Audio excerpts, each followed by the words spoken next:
नमस्कार दोस्तों, आप सभी का स्वागत है आपके अपने YouTube चैनल ज्ञान स्टडी LMP पर। दोस्तों, आज हम लोग यूपी लेखपाल में आने वाला ग्रामीण समाज व ग्राम विकास का प्रैक्टिस सेट नंबर 11 कराने वाले हैं। 10 प्रैक्टिस सेट दोस्तों इससे पहले हम करा चुके हैं। ये 11वां प्रैक्टिस सेट है जो कि काफ़ी इम्पॉर्टेंट प्रैक्टिस सेट है। तो आइए सीधे प्रैक्टिस सेट पे चलते हैं और इसको हल करते हैं। इस प्रैक्टिस सेट का पहला प्रश्न है, कृषि कार्य में लगे ट्रैक्टर की आवाज़ किस स्तर से अधिक नहीं होनी चाहिए। आपके ऑप्शन है ए 90 डेसिबल, बी है 100 डेसिबल और सी है 120 डेसिबल और डी है 150 डेसिबल। दोस्तों, इस प्रश्न का सही उत्तर हो जाएगा ऑप्शन ए 90 डेसिबल। अगला प्रश्न है, केसर के पौधे का कौन सा भाग उपयोग में लाया जाता है। आपके ऑप्शन है पत्ती, पंखुड़ी, वाह्यदल, वर्तिकाग्र। तो दोस्तों, इस प्रश्न का सही उत्तर है केसर के पौधे का वर्तिकाग्र उपयोग में लाया जाता है, यानी कि डी ऑप्शन हमारा सही हो जाता है, वर्तिकाग्र। आइए दोस्तों अगले प्रश्न पर चलते हैं। दोस्तों, अगला प्रश्न है, भारत में रजत क्रांति यानी सिल्वर रेवोल्यूशन किससे संबंधित है। आपके सामने 4 ऑप्शन दिए हुए हैं, आपको बताना है इनमें से कौन सा सही है। ऑप्शन ए में है चांदी का उत्खनन, बी में है अंडा और चिकन का उत्पादन, सी में है कपास का उत्पादन और डी ऑप्शन में है स्वच्छ पेयजल का बोतलीकरण। तो दोस्तों, इस प्रश्न का सही उत्तर हो जाता है रजत क्रांति का संबंध अंडा और चिकन उत्पादन से है, यानी बी ऑप्शन हमारा सही हो जाता है। तो आइए दोस्तों अगले प्रश्न पर चलते हैं। अगला प्रश्न है, और सभी कुछ प्रतीक्षा कर सकता है किंतु कृषि नहीं, यह कथन किसका है। तो 4 ऑप्शन आपके सामने दिए हुए हैं, आपको बताना है इनमें से कौन सा सही है। आपके सामने ऑप्शन ए ऑप्शन में है पंडित जवाहरलाल नेहरू, बी में है जगजीवन राम और सी ऑप्शन में है सिकंदर बख्त और डी ऑप्शन में है लाल बहादुर शास्त्री। तो दोस्तों, इस प्रश्न का सही उत्तर हो जाता है उपरोक्त दिया गया कथन पंडित जवाहरलाल नेहरू का है, तो ए ऑप्शन हमारा सही हो जाता है। अगला प्रश्न है, ललित किसकी एक उत्तम किस्म है। आम की, संतरा की, पपीता की, अमरूद की। तो दोस्तों, इस प्रश्न का सही उत्तर हो जाता है अमरूद, यानी डी ऑप्शन हमारा सही हो जाता है। आइए दोस्तों अगले प्रश्न पर चलते हैं। अगला प्रश्न है, चावल के उन्नत बीज के प्रति हेक्टेयर बीजारोपण की दर होती है 10 किलोग्राम, 25 किलोग्राम, 15 किलोग्राम, 30 किलोग्राम। तो दोस्तों, इस प्रश्न का सही उत्तर हो जाता है ऑप्शन सी 15 किलोग्राम। अगला प्रश्न है दोस्तों, अगला प्रश्न है, निम्नलिखित में से कौन सा अम्लीय धरती पर सफलता से उगाया जा सकता है। खीरा, फली, तरबूज, उपरोक्त में से कोई नहीं। तो दोस्तों, इस प्रश्न का सही उत्तर हो जाता है तरबूज, यानी सी ऑप्शन हमारा सही हो जाता है। आइए दोस्तों अगले प्रश्न पर चलते हैं। अगला प्रश्न है, पूरा रसराज किसकी उन्नत किस्म है। तरबूज, टमाटर, खरबूजा, खीरा। तो दोस्तों, इस प्रश्न का सही उत्तर हो जाता है खरबूजा। पूरा रसराज खरबूजा की एक उन्नत किस्म है, यानी सी ऑप्शन हमारा सही हो जाता है। आइए दोस्तों अगला प्रश्न देखते हैं। अगला प्रश्न है, महाजनी प्रथा का सर्वप्रथम उल्लेख निम्नलिखित में से किस प्राचीन ग्रंथ में हुआ है। आपके ऑप्शन है शतपथ ब्राह्मण, उपनिषद, रामायण, महाभारत। तो दोस्तों, महाजनी प्रथा का सर्वप्रथम उल्लेख शतपथ ब्राह्मण में हुआ है, यानी ए ऑप्शन हमारा सही हो जाता है। आइए दोस्तों अगले प्रश्न पर चलते हैं। अगला प्रश्न है, कूड़े से हरित ऊर्जा निर्माण में कौन कौन से राज्य अग्रणी हैं। उत्तर प्रदेश और पंजाब। और दोस्तों, यहाँ पर 2 बार पंजाब टाइप हो गया है, एक ही बार है ये। ए ऑप्शन में है उत्तर प्रदेश पंजाब, बी ऑप्शन में है महाराष्ट्र, सी ऑप्शन में है झारखंड और उत्तराखंड और डी ऑप्शन में है गुजरात और मध्य प्रदेश। तो इस प्रश्न का सही उत्तर है महाराष्ट्र, यानी बी ऑप्शन हमारा सही हो जाता है।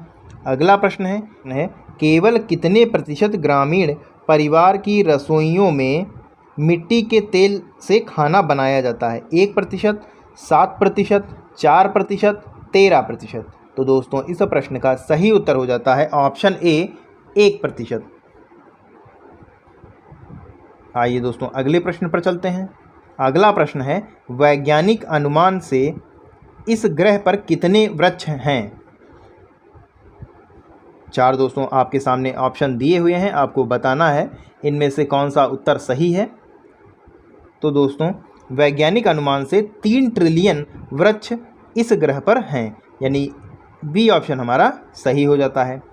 अगला प्रश्न है, कितने प्रतिशत में परिवार की रसोई में परंपरागत लकड़ी, गोबर आदि से खाना बनाया जाता है? 71%, 75%, 80%, 85%। तो दोस्तों इस प्रश्न का सही उत्तर हो जाएगा ऑप्शन डी 85%। 85% परिवार की रसोई में परंपरागत लकड़ी, गोबर आदि से खाना बनाया जाता है। तो आइए अगले प्रश्न पर चलते हैं। दोस्तों अगला प्रश्न, उत्तर भारत में गेहूं की फसल की हेर फेर किससे की जाती है? धान से, कपास से, ईख से, उपरोक्त में से किसी से भी नहीं। तो दोस्तों इस प्रश्न का सही उत्तर हो जाएगा ऑप्शन ए धान से, क्योंकि धान के बाद गेहूं बोया जाता है और गेहूं के बाद धान बोया जाता है, तो धान से हेरफेर किया जाता है गेहूं का। अगला प्रश्न है, पीली क्रांति किससे संबंधित है? दोस्तों एक गलत लिखा हुआ है, इसको सही से लिख लीजिएगा, दुग्ध उत्पादन है ये। दुग्ध ए ऑप्शन में है दुग्ध उत्पादन, बी ऑप्शन में है तिलहन उत्पादन, सी में है मछली उत्पादन और डी में है खाद्यान्न उत्पादन।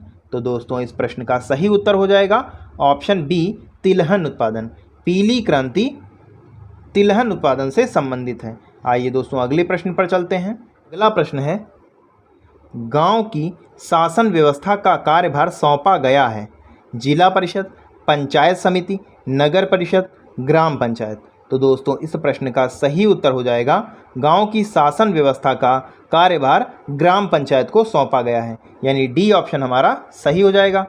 अगला प्रश्न है, पंचायती राज व्यवस्था में मध्य स्तरीय संस्था है? दोस्तों ए ऑप्शन में है पंचायत समिति, बी में है ग्राम सभा, सी में है जिला परिषद और डी में है ग्राम पंचायत। तो दोस्तों इस प्रश्न का सही उत्तर हो जाएगा ऑप्शन बी ग्राम सभा। पंचायती राज व्यवस्था में मध्य संस्था ग्राम सभा होती है, बी ऑप्शन हमारा सही हो जाता है। आइए दोस्तों अगले प्रश्न पर चलते हैं। अगला प्रश्न है, ग्राम सभा का गठन होता है ग्राम पंचायत क्षेत्र की मतदाता सूची में पंजीकृत सदस्यों से, बी ऑप्शन में है ग्राम पंचायत क्षेत्र में निवास कर रहे समस्त जनता से, सी में है पंच, सरपंच और उप सरपंच से मिलकर और डी ऑप्शन में है पंचायत समिति क्षेत्र में पंजीकृत समस्त मतदाताओं से। तो दोस्तों इस प्रश्न का सही उत्तर हो जाता है ग्राम पंचायत क्षेत्र की मतदाता सूची में पंजीकृत सदस्यों से, यानी ए ऑप्शन हमारा सही हो जाता है। आइए दोस्तों अगले प्रश्न पर चलते हैं। अगला प्रश्न है, गांव को आपस में जोड़ने वाली सड़क को क्या कहते हैं? ए ऑप्शन में है राष्ट्रीय राजमार्ग, बी ऑप्शन में है राज्य राजमार्ग और सी ऑप्शन में है ग्रामीण सड़कें और डी ऑप्शन में है सड़कें। तो इस प्रश्न का सही उत्तर हो जाएगा गांव को आपस में जोड़ने वाली सड़कों को ग्रामीण सड़कें कहते हैं, यानी सी ऑप्शन हमारा सही हो जाता है। अगला प्रश्न है, उत्तर प्रदेश की सबसे महत्वपूर्ण नगदी फसल है? आलू, दलहन, गन्ना, गेहूं। तो उत्तर प्रदेश की सबसे महत्वपूर्ण नगदी फसल गन्ना होती है, तो सी ऑप्शन हमारा सही हो जाता है। आइए दोस्तों अगले प्रश्न पर चलते हैं। दोस्तों अगला प्रश्न है, उत्तर प्रदेश में वर्षा ऋतु में औसतन कितने प्रतिशत वर्षा होती है?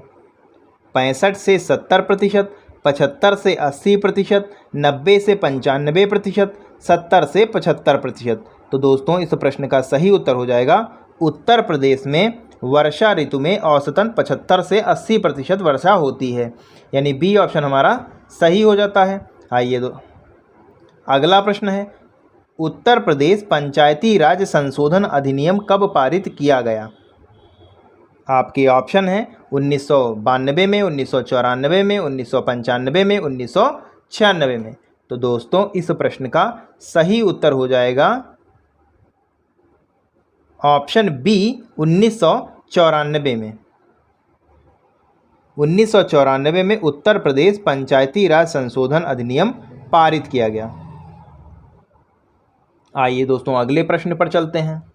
अगला प्रश्न है, क्रांति किसको बल देने पर केंद्रित है? चाय और कॉफ़ी के उत्पादन में वृद्धि, कच्चे चमड़े के उत्पादन में वृद्धि, उर्वरकों के उत्पादन में वृद्धि, उपर्युक्त में से कोई भी नहीं। दोस्तों इस प्रश्न का सही उत्तर हो जाएगा ऑप्शन सी, उर्वरकों के उत्पादन में वृद्धि, यानी सी ऑप्शन हमारा सही हो जाता है। आइए दोस्तों अगले प्रश्न पर चलते हैं। अगला प्रश्न है, भारतीय दलहन शोध संस्थान स्थित है? ए ऑप्शन में है आगरा में, बी फैजाबाद, सी कानपुर, डी झांसी। तो दोस्तों भारतीय दलहन शोध संस्थान कानपुर में स्थित है, यानी इस प्रश्न का सही उत्तर ऑप्शन सी हो जाएगा। अगला प्रश्न है, ट्राइसेम एक कार्यक्रम है ग्रामीण विकास का, औद्योगिक विकास का, शहरी विकास का, सुरक्षात्मक तैयारियों का। तो ट्राइसेम एक कार्यक्रम है ग्रामीण विकास का, यानी ए ऑप्शन हमारा सही हो जाता है। तो दोस्तों कैसी लगी आज की क्लास, कमेंट करके ज़रूर बताएं। और 25 प्रश्नों की सीरीज़ में आपके कितने प्रश्न सही हुए आपको कमेंट सेक्शन में बताना है। और अगर किसी भी प्रश्न में आपको कोई भी डाउट हो आप कमेंट बॉक्स में पूछ सकते हैं। दोस्तों अगर चैनल पर आप पहली बार आए हैं तो चैनल को सब्सक्राइब करना ना भूलें और साथ ही साथ बेल आइकन को अंडर प्रेस कर लें, जिससे अगली वीडियो की जानकारी आपको मिल सके। मिलते हैं अगली क्लास में, तब तक के लिए नमस्कार, जय हिंद, जय भारत।